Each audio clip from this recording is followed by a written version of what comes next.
কুইটজের ফিল্মসে আপনাদের সকলকে স্বাগত। কবিগুরু রবীন্দ্রনাথ ঠাকুরের জন্মবার্ষিকী উপলক্ষে আজ আমাদের বিশেষ নিবেদন তারই লেখা দুটি ছোট গল্প, পোস্টমাস্টার এবং ইঁদুরের ভোজ। শুরু হচ্ছে প্রথম গল্প, পোস্টমাস্টার। গল্প পাঠে আমি শক্তি।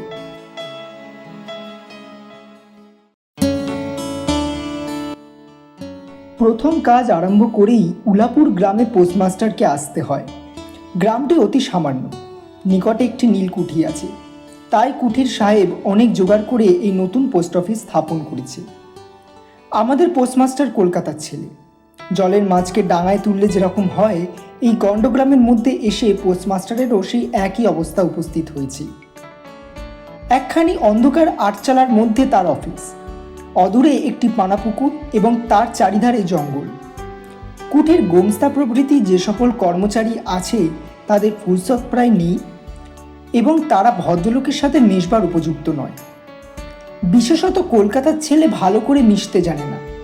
অপরিচিত স্থানে গেলে হয় উদ্ধত নয় অপ্রতিভ হয়ে থাকে।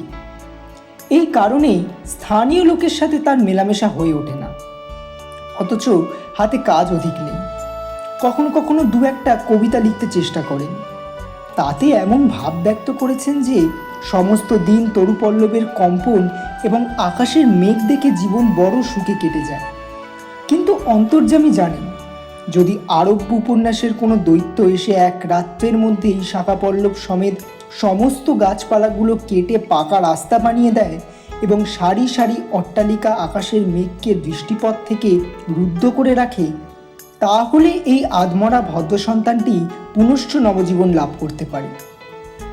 পোস্টমাস্টারের বেতন অতি সামান্য, নিজে রেঁধে খেতে হয় এবং গ্রামের একটি পিতৃমাতৃহীন অনাথা বালিকা তার সমস্ত কাজকর্ম করে দেয়। মেয়েটির নাম রতন, বয়স 12-13। বিবাহের বিশেষ সম্ভাবনা দেখা যায় না। সন্ধ্যার সময় যখন গ্রামের ঝোপে ঝোপে ঝিল্লি ডাকত, দূরের গ্রামে নেশাখোর বাউলের দল খোল করতাল বাজিয়ে উচ্চস্বরে গান জুড়িয়ে দিত, যখন অন্ধকার দাওয়ায় একলা বসে গাছের কম্পন দেখলে কবির হৃদয়েও ঈষৎ হৃৎকম্প উপস্থিত হতো, তখন ঘরের কোণে একটি ক্ষীণ শিখা প্রদীপ জ্বালিয়ে পোস্টমাস্টার ডাকতেন, রতন। রতন দ্বারে বসে এই ডাকের জন্য অপেক্ষা করে থাকত, কিন্তু এক ডাকেই ঘরে আসতো না। বলতো, কি গা বাবু, কেন ডাকছো? তুই কি করছিস? এখনই চুলো ধরাতে যেতে হবে হেঁসেলে। তোর হেঁসেলের কাজ পরে হবে, একবার তামাকটা সেজে দে তো। অনতিবিলম্বে দুটি গাল ফুলিয়ে কোলকে ফুঁ দিতে দিতে রতনের প্রবেশ হয়। হাত নিয়ে কলকেটা নিয়ে পোস্টমাস্টার ফস করে জিজ্ঞেস করেন, আচ্ছা রতন, তোর মাকে মনে পড়ে? সে অনেক কথা, কত কিছু মনে পড়ে, কত কথা মনে পড়ে না। মায়ের চেয়ে বাপ তাকে বেশি ভালোবাসত। বাপকে অল্প অল্প মনেও আছে। পরিশ্রম করে বাপ সন্ধেবেলায় ঘরে ফিরে আসতো। তারই মধ্যে দৈবার দু একটি সন্ধে তার মনে পরিষ্কার ছবির মতো আঁকা আছে। এই কথা হতে হতে ক্রমে রতন পোস্টমাস্টারের পায়ের কাছে মাটির উপর বসে পড়ত। মনে পড়ত তার একটি ছোট ভাই ছিল।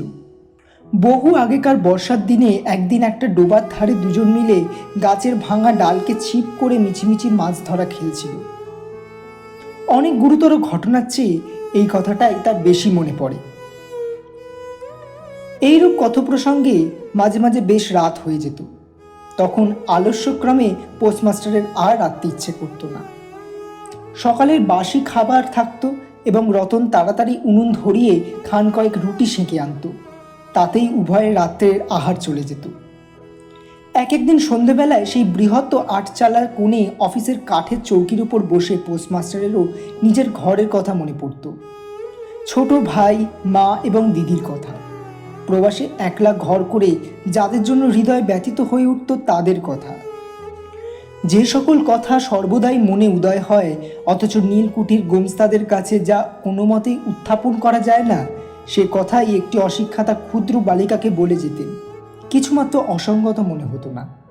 অবশেষে এমন হলো, বালিকা কথোপকথনকালে তার ঘরের লোকদিককে মা, দিদি, দাদা বলে চিরপরিচিত ন্যায় উল্লেখ করত। এমনকি তার ক্ষুদ্র হৃদয়পটে বালিকা তাদের কাল্পনিক মূর্তিও চিত্রিত করে নিয়েছিল। একদিন বর্ষাকালে মেঘমুক্ত দ্বীপ্রহরে ঈষৎ তপ্ত সুকোমল বাতাস দিচ্ছিল। রৌদ্র ভেজা ঘাস এবং গাছপালা থেকে এক প্রকার গন্ধ উঠছিল। মনে হচ্ছিল যেন ক্লান্ত ধরনীর উষ্ণ নিঃশ্বাস গায়ের উপর এসে লেগেছে এবং কোথাকার এক নাছোড়বান্দা পাখি তার একটানা সুরের নালিশে সমস্ত দুপুরবেলার প্রকৃতির দরবারে অত্যন্ত করুণ স্বরে বারবার আবৃত্তি করছিল। পোস্টমাস্টারের হাতে কাজ ছিল না। সেদিনকার বৃষ্টি রৌদ্র মসৃণ চিক্কন তরুপল্লবের হিল্লোল এবং পরাভূত বর্ষার ভগ্নাবিশিষ্ট রৌদ্রশুভ্র স্তূপাকার মেঘস্তর বাস্তবিকই দেখবার বিষয় ছিল। পোস্টমাস্টার তা দেখছিলেন এবং ভাবছিলেন। এই সময় কাছে একটি কেউ নিতান্ত আপন লোক থাকলে হৃদয়ের সাথে একান্ত সংলগ্ন একটি স্নেহপুতুলি মানব মূর্তি। ক্রমে মনে হতে লাগলো সেই পাখিও ওই একই কথা বারবার বলছি। কেউ তা বিশ্বাস করে না এবং জানতেও পারে না, কিন্তু ছোট পল্লীর সামান্য বেতনের সাব পোস্টমাস্টারের মনে গভীর নিস্তব্ধ মধ্যাহ্নে দীর্ঘ ছুটির দিনে এইরূপ একটা ভাবের উদয় হয়ে থাকে। পোস্টমাস্টার একটা দীর্ঘ নিঃশ্বাস ফেলে ডাকলেন, রতন। রতন তখন পেয়ারা তলায় পা ছড়িয়ে দিয়ে কাঁচা পেয়ারা খাচ্ছিল। প্রভুর কণ্ঠস্বর শুনে অবিলম্বে ছুটে আসলো। হাঁপাতে হাঁপাতে বলল, দাদাবাবু ডাকছো? তোকে আমি একটু একটু করে পড়তে শেখাবো বলে সমস্ত দুপুরবেলা তাকে নিয়ে স্বরে অস্বরে আ করলেন এবং এই রূপে অল্প দিনেই যুক্ত হওয়ার উত্তীর্ণ হল।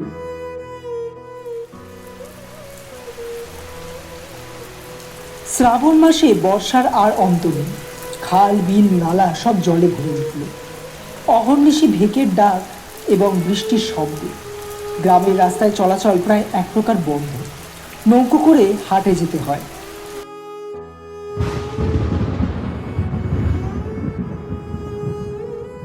একদিন প্রাতকাল থেকেই খুব বাদলা করেছে।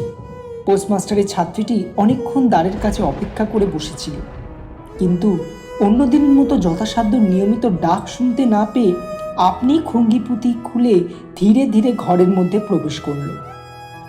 দেখল পোস্টমাস্টার তার খাটিয়ার উপর শুয়ে আছে, বিশ্রাম করছেন মনে করে অতি নিঃশব্দে পুনশ্চ ঘর থেকে বেরিয়ে যাবার উপক্রম করল।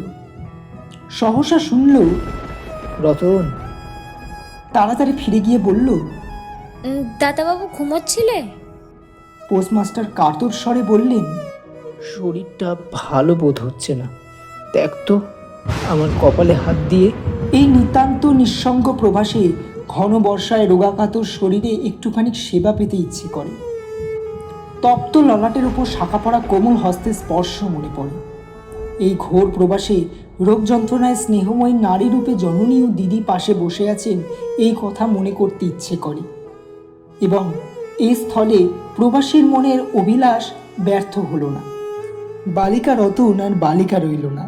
সেই মুহূর্তেই সে জননীর পদ অধিকার করে বসল। বৈদ্য ডেকে আনলো, যথাসময় ওষুধ খাওয়ালো।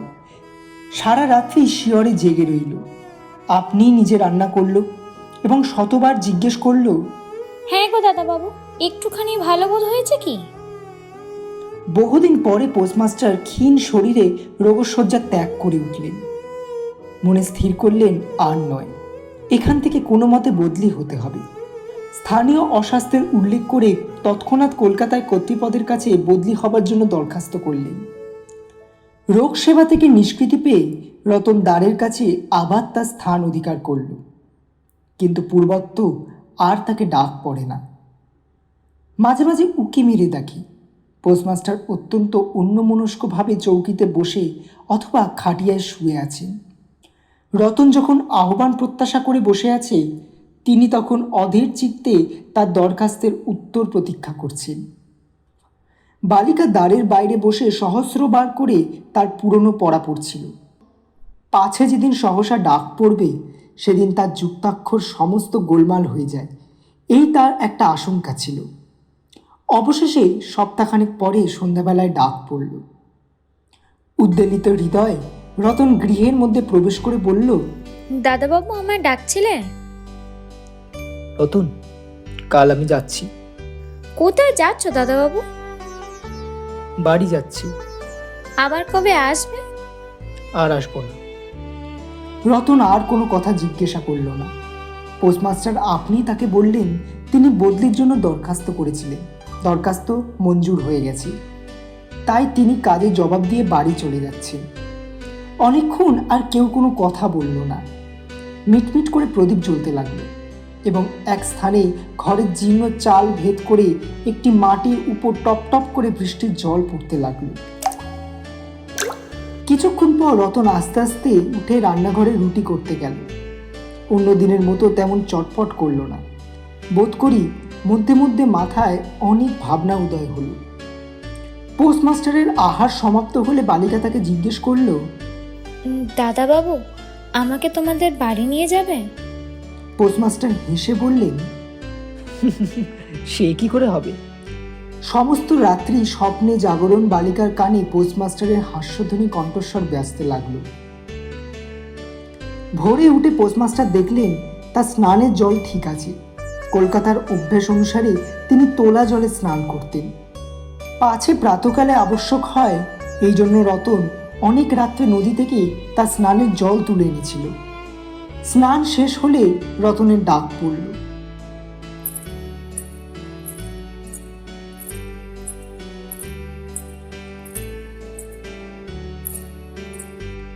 রতন নিঃশব্দে ঘরে প্রবেশ করল এবং আদেশ প্রতীক্ষায় একবার নীরবে প্রভুর মুখের দিকে চাইল। প্রভু বললেন, রতন, আমার জায়গায় যে লোকটি আসবেন তাকে বলে দিয়ে যাব। তিনি তোকে আমার মতনই যত্ন করবেন। আমি যাচ্ছি বলে তোকে কিচ্ছু ভাবতে হবে না। এই কথাগুলো যে অত্যন্ত স্নেহগর্ভ এবং দয়াদ্র হৃদয় থেকে উঠে আসছে সে বিষয়ে কোনো সন্দেহ নেই।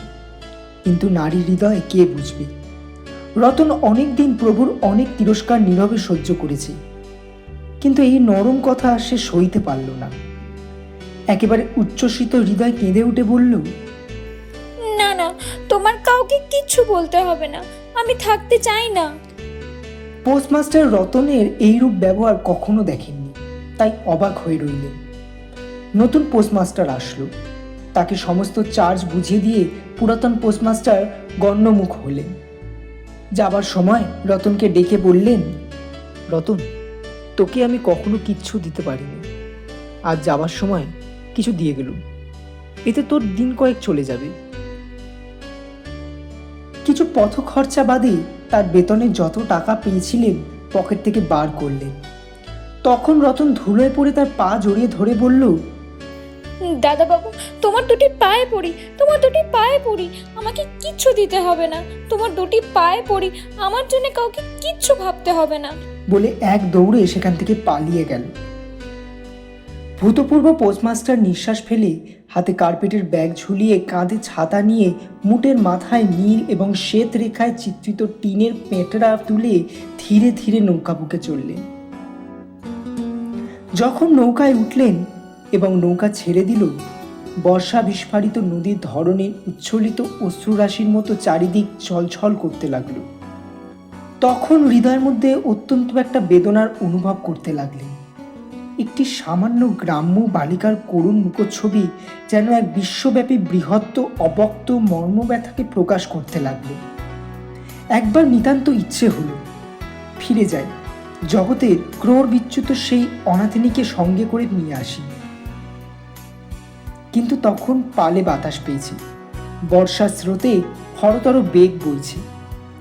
গ্রাম অতিক্রম করে নদীকূলে শ্মশান দেখা যাচ্ছে এবং নদী প্রবাহে ভাসমান প্রতীকের উদাস হৃদয় এই তত্ত্বের উদয় হলো, জীবনে এমন কত বিচ্ছেদ, কত মৃত্যু আছে যা ফিরিয়ে ফল কি, পৃথিবীতে কে বা কার। কিন্তু রতনের মনে কোনো তত্ত্বের উদয় হলো না। সে সেই পোস্ট অফিস গৃহের চারিদিকে কেবল অশ্রুজলে ভেসে ঘুরে ঘুরে বেড়াচ্ছিল। তার মনে ক্ষীণ আশা জেগেছিল, দাদাবাবু যদি ফিরে আসে। সেই বন্ধনে পড়ে সে কিছুতেই দূরে যেতে পারছিল না। হায় বুদ্ধিহীন মানব হৃদয়, ভ্রান্তি কিছুতেই ঘোচে না। যুক্তিশাস্ত্রের বিধান বহু বিলম্বে মাথায় প্রবেশ করে। প্রবল প্রমাণকেও অবিশ্বাস করে মিথ্যে আশাকে বহু পাশে বেঁধে বুকের ভিতরে প্রাণপণে জড়িয়ে ধরে যায়। অবশেষে একদিন সমস্ত নারী কেটে হৃদয়ে রক্ত শুষে সে পলায়ন করে। তখন চেতনা হয় এবং দ্বিতীয় ভ্রান্তিপাশে পড়বার জন্য চিত্ত ব্যাকুল হয়ে ওঠে।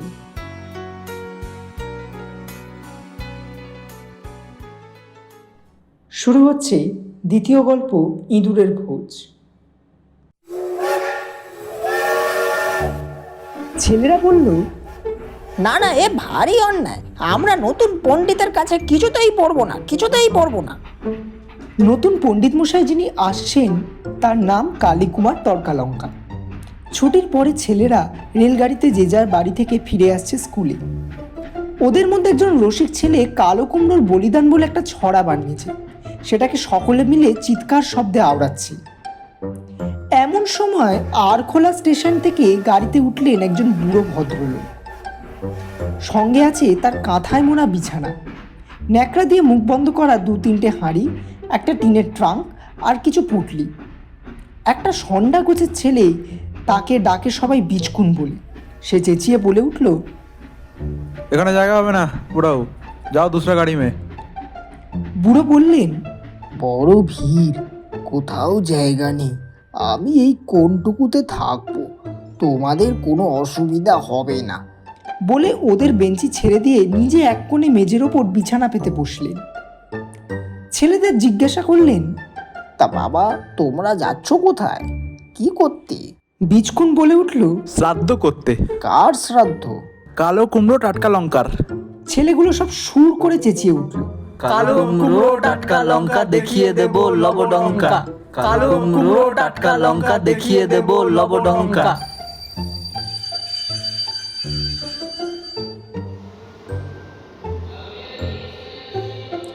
আসানসোলে গাড়ি এসে থামল। বুড়ো মানুষটি নেমে গেল, সেখানে স্নান করে নেবে। স্নান সেরে গাড়িতে ফিরতেই বিচকুন বলে উঠল, এই গাড়িতে থাকবেন না মশাই, কেন বলো তো? ভারী ইঁদুরের উৎপাত। ইঁদুরের? সে কি কথা? দেখুন না আপনার এই হাড়ির মধ্যে ঢুকে কি কাণ্ড করেছিল। ভদ্রলোক দেখলেন তার যে হাঁড়িতে কদম ছিল সে হাঁড়ি ফাঁকা, আর যেটাতে ছিল খইচুর তার একটা দানাও বাকি নেই। বিচকুন বলল, আর আপনার ন্যাকড়াতে যেটা কি বাঁধা ছিল সেটা সুত্তু নিয়ে দৌড় দিয়েছে। সেটাতে ছিল ওর বাগানের গুটি পাঁচেক পাকা আম। ভদ্রলোক একটু হেসে বললেন, আহা, ইঁদুরের অত্যন্ত খিদে পেয়েছে দেখছি। বিচকুন বলল, আরে না না, ও যাত্রাই ওরকম, খিদে না পেলেও খায়।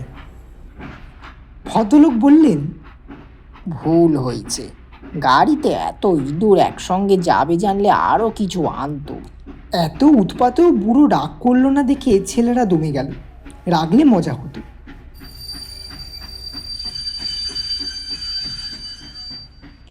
বর্ধমানে এসে গাড়ি থামলো। ঘন্টাখানেক থামবে, অন্য লাইনে গাড়ি বদল হবে। ভদ্রলোকটি বললেন, বাবা, এবারে তোমাদের কষ্ট দেব না, অন্য কামরায় জায়গা হবে। না না, সে হবে না, আমাদের গাড়িতেই উঠতে হবে। আপনার পুটলিতে যদি কিছু বেঁচে থাকে আমরা সবাই মিলে পাহারা দেবো, কিচ্ছু হবে নি। ভদ্রলোক বললেন, আচ্ছা বাবা, আচ্ছা, তোমরা গাড়িতে ওঠো, আমি আসছি। ছেলেরা তো উঠলো গাড়িতে। একটু বাদেই মিঠাইওয়ালার ঠেলা গাড়ি ওদের কামরার সামনে এসে দাঁড়ালো, সেই সঙ্গে ভদ্রলোক। এক এক ঠোঙা এক একজনের হাতে দিয়ে বললেন, এবারে আশা করি ইঁদুরের ভোজে অনটন হবে না। ছেলেগুলো হুড়ে বলে লাফালাফি করতে শুরু করলো। আমের বুড়ি নিয়ে আমওয়ালাও এলো। ভোজে আমও বাদ গেল না।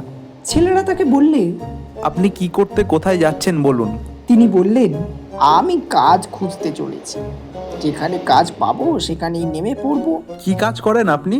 আমি টুলো পণ্ডিত, সংস্কৃত পড়াই। তোমাদের কর্তারা আমাকে রাখবেন কেন? রাখতেই হবে, কালো কুমড়ো টাটকা লঙ্কাকে আমরা পাড়ায় ঢুকতেই দেবো না। মুশকিলে ফেললে দেখছি। যদি সেক্রেটারি বাবু আমাকে পছন্দ না করেন? পছন্দ করতেই হবে, নাহলে সবাই আমরা স্কুল ছেড়ে চলে যাব। আচ্ছা বাবা, তোমরা আমাকে তবে নিয়ে চলো। গাড়ি এসে পৌঁছলো স্টেশনে। সেখানে স্বয়ং সেক্রেটারি বাবু উপস্থিত। বৃদ্ধ লোকটিকে দেখে বললেন, আসুন আসুন তর্কলঙ্কা মশাই, আপনার বাসা যে প্রস্তুত আছে। বলে পায়ে ধুলো নিয়ে প্রণাম করলে।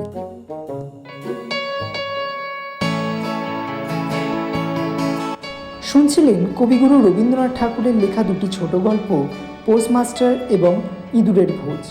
গল্প পাঠে আমি সৌপ্তিক দে। অন্যান্য চরিত্রে সৈমী ব্যানার্জি, স্বাগত বাসু এবং Shyaman Chakraborty. Sound design, edit ও পর্ব পরিচালনায় আমি সৌপ্তিক দে। পোস্টার ডিজাইনে স্বাগত বাসু। আমরা আরও কিছু রোমাঞ্চকর গল্প নিয়ে ফিরে আসবো খুব শীঘ্রই। অসংখ্য ধন্যবাদ আমাদের সাথে থাকার জন্য।